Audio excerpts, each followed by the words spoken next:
రేవంత్ రెడ్డి ఏమన్నాడు, ఎజెండాలో లేదు, చర్చ జరగలేదు, అసలు వాళ్ళు అడగనే లేదు బంకచెర్ల గురించి అని రేవంత్ రెడ్డి అన్నాడు. సరే బుకాయించిండు, బయటకు వచ్చిండు, ఎజెండాలో లేదు, చర్చ జరగలేదు, ఆంధ్రప్రదేశ్ అడగలేదు అన్నాడు. ఉన్నట్టు నిమ్మల గారు కుండబద్దలు కొట్టాడు.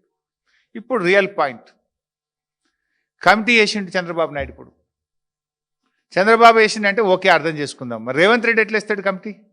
ఇగో ఇది ఆంధ్రప్రదేశ్ గవర్నమెంట్ ఆ రోజు జరిగిన ఎజెండాలో భాగంగా వీళ్ళు కమిటీ వేసి కేంద్ర ప్రభుత్వానికి పేర్లు సూచించిండ్రు.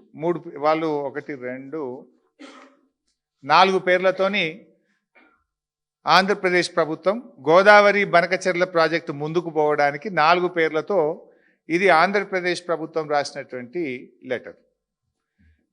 సరే, ఆంధ్రప్రదేశ్ అంటే వాళ్ళకి నీళ్ళు వస్తాయి కనుక వాళ్ళకు లాభమయ్యే పని కనుక వాళ్ళు కమిటీ వేసుకుందని అనుకుందాం.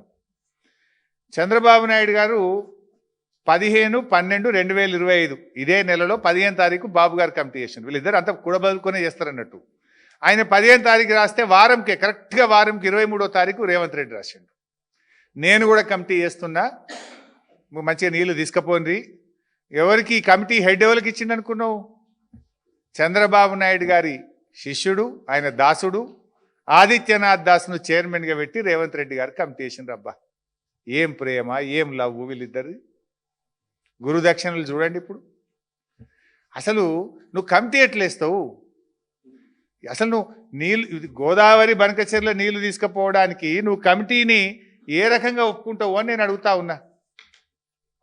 కమిటీ వేయడమే ఒక తప్పు అయితే ఆ కమిటీకి ఆదిత్యనాథ్ దాస్ను హెడ్గా పెడుతూ రేవంత్ రెడ్డి గారు చంద్రబాబు సూచించిన వ్యక్తితోనే ఇస్తాడు. ఈ కమిటీలో 7 నేషన్లు, ఇలా 3 ఆంధ్ర వాసన వాళ్ళే ఉన్నారు. 7లో 3 ప్రత్యక్షంగానో పరోక్షంగానో ఆంధ్రాతో అనుబంధం ఉన్న ఆత్మీయత ఉన్న వాళ్ళే 3 ఉన్నారు. ఇలా హెడ్ ఎవరు అంటే ఆంధ్రప్రదేశ్ చీఫ్ సెక్రటరీగా పనిచేసిన వ్యక్తి, ఆంధ్రప్రదేశ్కు జలవనరుల శాఖ కార్యదర్శిగా అత్యధిక కాలం పనిచేసినటువంటి వ్యక్తిని ఆదిత్యనాథ్ దాస్ను ఈరోజు కమిటీకి హెడ్గా పెడుతూ రేవంత్ రెడ్డి గారు కమిటీ వేసిండ్రు. దేనికోసం కమిటీ? ఇది గోదావరి బనకచెర్ల మీద పరిష్కారం కోసం కమిటీ అని చెప్పిండ్రు.